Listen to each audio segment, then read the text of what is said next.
දැන් රෝණ අපේ ප්‍රොෆිට් එක කීයද දැන්? දැන් මේ වෙනකොට මම හිතනවා අපි කරලා තිනවා 80කට කිට් වෙන්න ගිය ඕනේ අවුරුද්දේ අපි 332 කියලා. ද 332 right. ඒකත් අර හොඳටම ටාගට් ප්‍රොවිෂන් කරලා එකකින් අඩු වුණානේ ඔව්. නැත්නම් ඊට වඩා right, right. තිබුණා. ඔව්. දැන් මම සේපාලි කඩ කතා කරා මට ස්ටැටිස්ටික්ස් හම්බුන්නේ අපි දැන් දැන් ආනන්ද මහත්මයා හොඳ අදහසක් දුන්න මේ උකස්වල තියෙන වටිනාකම. උකස් ණය ගැනීමේ තියෙන වටිනාකම. සුබ දවසක්. ඔන්න අපි රාජ්‍යකස් ආයෝජන බැංකුවේ නිල වශයෙන් ආරම්භ කරපු ඉතාමත් වටිනා කියන කටයුත්තක එකයි අපි අද එකතු වෙන්නේ. පහුගිය දවස් ටිකත් අපි සාකච්ඡා ගණනාවක් සිදු කරා. විශේෂයෙන් අපේ YouTube නාලිකාව හරහා ලංකාවේ සුවහසක් මහජනතාව දැනුවත් කරන කටයුත්තේ අපි සිද්ධ වෙන්නේ. මේ කටයුත්ත සමස්ත මහජනතාවට විතරක් නෙමෙයි පොදුවේ ගත්තාම අපේ ගනුදෙනුකරුවන්ද ඒ වගේම පුංචි දුවදරුවන්ද ඇතුළු කොටගෙන සමස්ත මහජනතාවටම වැදගත් සාකච්ඡා මාලාවක් මේ රාජ්‍ය බැංකුවක් විදිහට මේ කටයුත්තේදී අපි සිද්ධ කරන්න බලාපොරොත්තු වෙනවා මේ අපේ නිල අපේ YouTube නාලිකාව හරහා. අද දවසේ අපි ඇත්තටම ආරාධනා කරා විශේෂ විද්වත් මණ්ඩලයකට රාජ්‍යකස් ආයෝජන බැංකුවේ අධ්‍යක්ෂක මණ්ඩල සමාජිකින් තිදෙනෙක් අද අපිත් එක්ක සම්බන්ධ වෙනවා.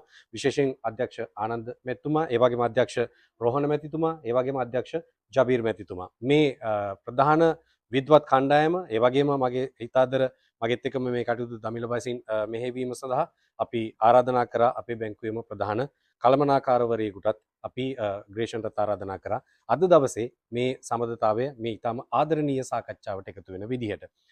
අපි අධ්‍යක්ෂකතුමනි අපි මේ සාකච්ඡාව ඉතාමත් කෙටියෙන් නමුත් අපි මහජනතාවට දැනගත යුතු බොහෝ දේවල් තියෙනවා. මේ විශේෂ මූල්‍ය පද්ධතිය හා රටේ ආර්ථිකයට අදාළ කාරණා.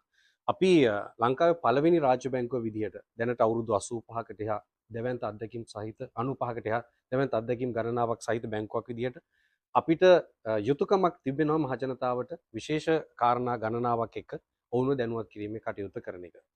අධ්‍යක්ෂකතුමා තෙප්පලක් අපි තුන්පලක් ඉන්නවා. අපි තුන්පලකින් අහන්න කැමති පළවෙනියටම මූලික වශයෙන්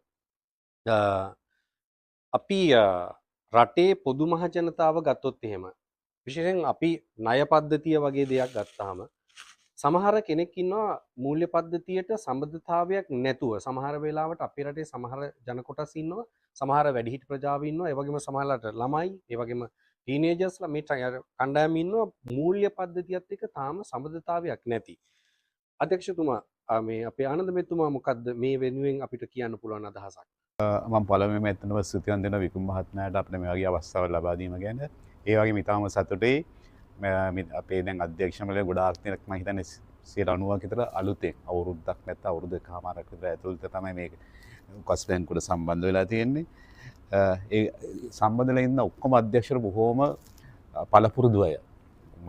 මූල්‍ය පද්ධතිය ගැන අපි ගත්තත් ෆයිනෑන්ෂල් සෙක්ටර් ගැන හොඳ එක්ස්පීරියන්ස් තියෙනවා. අපි මම වැඩ කරලා තියෙනවා ෆයිනෑන්ස් කම්පැනි අවුරුදු 17ක්. මගේ මැද ඉන්න අපේ රෝහණ වික්‍රමසිංහ මහත්තයා මම හිතන්නේ අවුරුදු 35කට වඩා මහ බැංකුවේ ලංකාවේ වෙන රටවල් වැඩ කරනවා.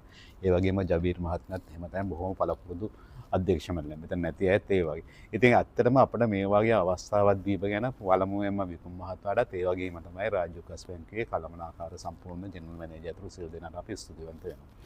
ඊගාට මම සතුටු වෙනවා මම පොඩ්ඩක් කතා කරලා ඊටු ටික අනික් මහත්තුන් දෙන්න පොඩ්ඩක් මම සතුටු වෙනවා මේ වාගේ කාර්යයක් නැත්නම් ආකාර එකක් ඉනිෂියේටිව් එකක් ගත්තීම ලොකු දෙයක්. මොකද මම අර ෆයිනෑන්ෂල් සර්විස් වල අවුරුදු 17ක් තිස්සේ ගත්තාම මම දැකලා තියෙනවා ලොකු ගොඩාක් අඩුපාඩු තියෙනවා මහජනයාගේ පැත්තේ.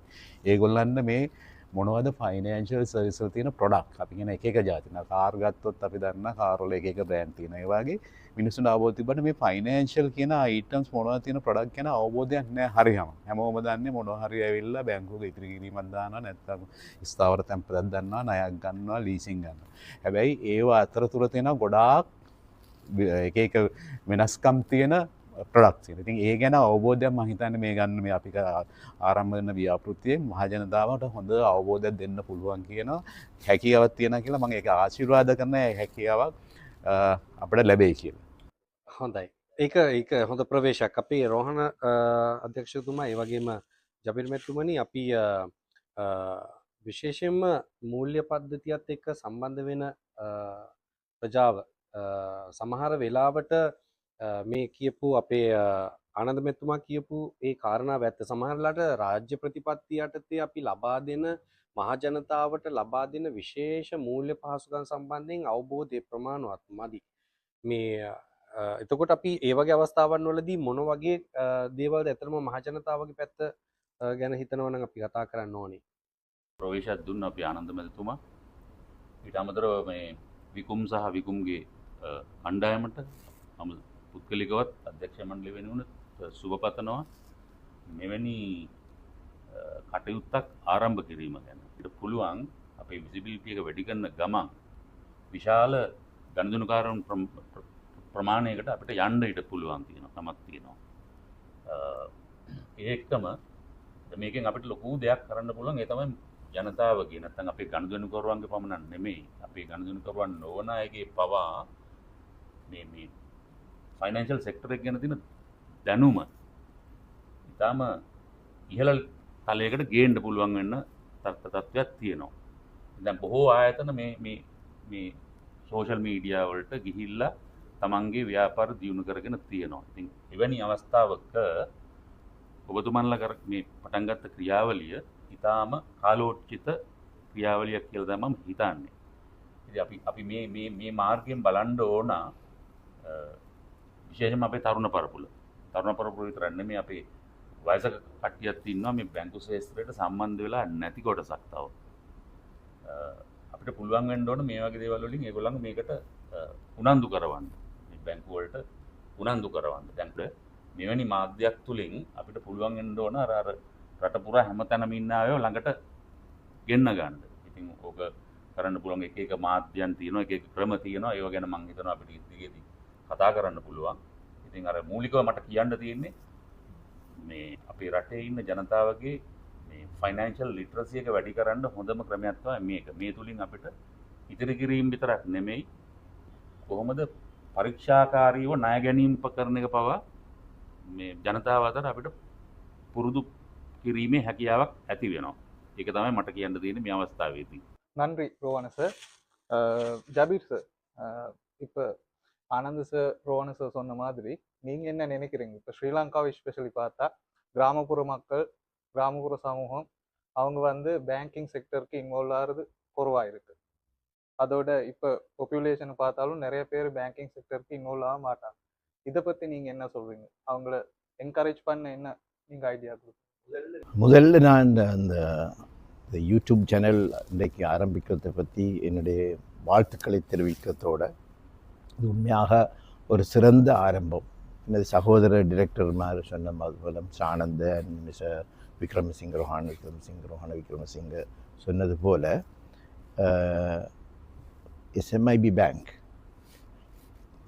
மிகவும் பழமை வாய்ந்த ஒரு வங்கி.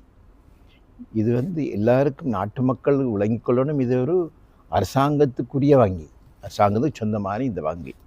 அரசாங்கத்துடைய கொள்கை பிரகடனம் சகலதும் இந்த வங்கி முறைக்கு கீழால் தான் போய் கொண்டிருக்கிறது. நீங்கள் கேட்ட கேள்வி, கிராமப்பகுதியிலே உள்ள மக்கள் இந்த வங்கியோட தொடர்புகள் மிகவும் குறைவாக இருக்குது, சரியாக சொல்லிக் கொண்டீர்கள். இதைத்தான் இந்த YouTube channel, SMIB bank YouTube channel இன்றிலிருந்து எங்களுடைய கிராம மக்களுக்கு ஒரு படிப்பினை அடிக்கடி அவங்களுக்கு அறிவூட்டல்களை செய்கின்ற ஒரு தளமாக அமையும் என்று நாங்கள் நிச்சயமாக எதிர்பார்த்துத்தான் இதை இன்று ஆரம்பித்திருக்கிறோம்.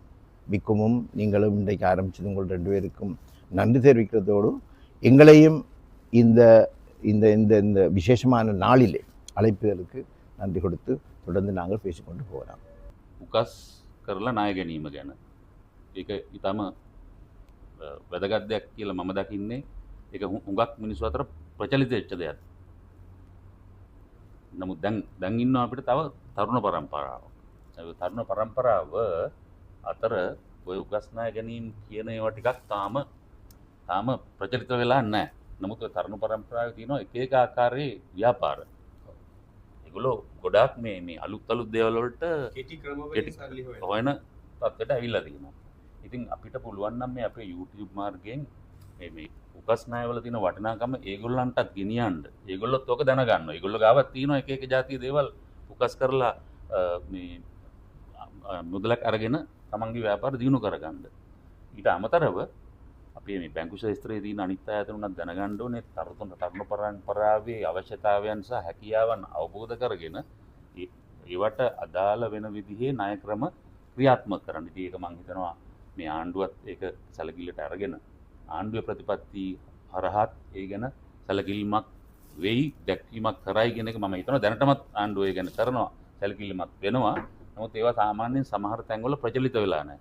අන්න ඒක අපිට පුළුවන් නම් මේ මාර්ගයෙන් කරන්න ඒවා තවත් වැදගත් වෙයි කියලා මට හිතෙනවා. අනිත් මම ආනන්ද මහත්තයාගේ පොඩි දෙයක් දැනගන්න ඕනේ මේ වෙලාවේ. ඒක මේ සාකච්ඡාවට කොච්චර දුරට අදාළ වේද කියන එක මේ මම දන්නේ නැහැ. ආනන්ද දැන් සාමාන්‍යයෙන් අපි උගස් ණය දුන්නාට පස්සේ ඒව නොකිව්ව අවස්ථාවලදී ඒවට ප්‍රොවිෂන් සියද්දි කොයි වගේ බලපෑමක් වෙනවද බැංකු වලට හරි බැංකු නොවන ආයතන වලට හරි? ඒකේ විශේෂයෙන් ණයක් අරගෙන නොගෙව්වහම සිද්ධ වෙන ක්‍රියාවලිය. මෙහෙමයි අපි දැන් ගොඩාක් දුරට ගත්තාම ගෙව්වේ නැත්තම් එකම දේ තියෙන්නේ ඒක අරගෙන ඔක්ෂන් කරලා වෙන්දේසියට දාලා අපේ සල්ලි ටික අරගෙන ඉතුරු ටික දෙනවා කස්ටමර්. ඒක තමයි කරන්නේ. හරි එතකොට මේ කතා කරන්නේ පරාටේ කොටස නෑ මේ පරාට නෙමෙයි. පරාට මේක ලාභයට වෙන බැංකුවක ලාභයට වෙන පාඩුව නෑ පාඩු කොහොම පාඩුවක් වෙන්නේ අපි වෙන්නේ මොකද අපි කරන්නේ මොකද ඒ හැම වෙලාවෙම කරන්නේ දැන් ඒකනේ අපි 70%ක් දෙන්නේ ගොඩක් දුරට හරි 70%ක් දුන්නා අපිට තියෙනවා 30% මේකත් තියෙන මාජින් එකක් තියෙනවා හරි ඒක හරි. මොකද මූල්‍ය ආයතනයක් පවතින්නේ අතරම මූල්‍ය ආයතන හුදකලා ක්‍රියාත්මක වෙන්න බෑ. මොකද ඒකාන්ත හැම වෙලේම මහ ජනතාවත්තේ සහ අවශ්‍යතාවයන් එක්ක අපි මූල්‍ය ආයතන අනිවාර්යෙන් බද්ධ වෙන්නම වෙනවා. මොකද ඒකට යම් අපේ මූල්‍ය සහවියක් ගත්ත කෙනෙකුට සමාජලට අතරමඟදී අම්මාකාරගේ ජීවිතයේ හෝ පවුලේ අම්මාකාරයක කඩාවැටීමක් ව්‍යාපාර කඩාවැටීමක් සිද්ධ වෙන්න පුළුවන්. ඒක සාමාන්‍ය ස්වභාවයක්. නමුත් ඒ වගේ අවස්ථාවන් වල මූල්‍ය ආයතනයේ මගහැරීම නෙමෙයි ගනුදෙනුකරුවා සිද්ධ කළ යුතු මූල්‍ය ආයතනයත් එක්ක තව තවත් වඩා සමීප සම්බන්ධතාවයකින් ප්‍රශ්නේ निराකරණය කර ගැනීමට යන එක තමයි මම හිතන්නේ හොඳම ක්‍රියාවලිය. හින්දා විකුම් මහත්තයා ප්‍රශ්නයක් ඇහුවා අර ඒක ගැන මම කතා කරා මම කතා විකුම් මහත්මයාම ඇහුවා මේ අපි දැන් අර කස්ටමර්යි අපි ඉස්සර වාගේ නෙමෙයි මම හිතන්නේ ආයතනයේ ඒගොල්ලෝ කස්ටමර් අතර ලොකු සම්බන්ධතාවයක් තියෙනවා. ඉස්සර අපි නිකන් අර ගත්තා ඊට පස්සේ සල්ලි ගෙවනකම් අමතක කළා. එහෙම නෙවෙයි. දැන් ව්‍යාපාර පොඩි ව්‍යාපාරයක් කරන කෙනෙක් ගත්තත් ගේ මේගොල්ලෝ ගිහලා අද කස්ටමර් සර්විස් කියන එක දැන් බැංකු සහ බැංකු නොවන ආයතනවල ලොකු ප්‍රධාන දෙයක් කළා. ඉස්සර කස්ටමර් සර්විස් කියන්නේ කම්ප්ලේන්ට් එකක් ලියා ගන්න විතරයි හිටියේ. දැන් එහෙම නෙවෙයි. කස්ටමර් සර්විස් කියන්නේ ලොකු ඩිපාර්ට්මන්ට් එකක්. මම හිතන්නේ මහා බැංකුවෙන් වෙන කියලා තියෙන වෙනම කස්ටමර් වෙනම ඩිපාර්ට්මන්ට් එකක් තියෙනවා. ඒක මෙන්න මේ විදිහේ මැනේජර්ස්ලා ඉන්නවනේ මේ වගේ සේවක සංඛ්‍යාවක් ඉන්න හැම ආයතනෙ. එතකොට මේගොල්ලෝ කියන්නේ මම ඒක කියන්නේ නෑ ඔබතුමා ප්‍රශ්න මොකද අපි නිතරම කස්ටමර්ත් එක්ක සම්බන්ධ තියෙනවා. හරි දිගටම තියෙනවා. මේක ඒක නිකන් ලයිෆ් ටයිම් රිලේෂන්ෂිප් එකක් තියෙනවා. මේ හින්දා මෙව්ව තමයි අපි අවබෝධ කරලා වගේ YouTube එකෙන් කියන්න ඕන. ඉස්සර වගේ නෙවෙයි. දැන් මෙන්න මේ වගේ තියෙන හින්දා ඕගොල්ලෝ බැංකුවකට හරි බැංකු නොවන තැනට යන්න බය වෙන්න එපා. නිකන් අර තමන්ගේ ළඟ තියෙන දඩ පොලි ගාන මිනිහෙක්ගෙන් ගිහිල්ලා සල්ලි අරගෙන තමන්ගේ මුළු ජීවිතේ නාස්ති කරගන්න එපා. යන්න බැංකුවකට. ඒගොල්ලෝ මුළු ජීවිත කාලෙම ඕගොල්ලෝ ගැන බලනවා කියන මෙසේජ් එකත් මම හිතන්නේ අපි මේ channel එකෙන් දෙන්න ඕනේ.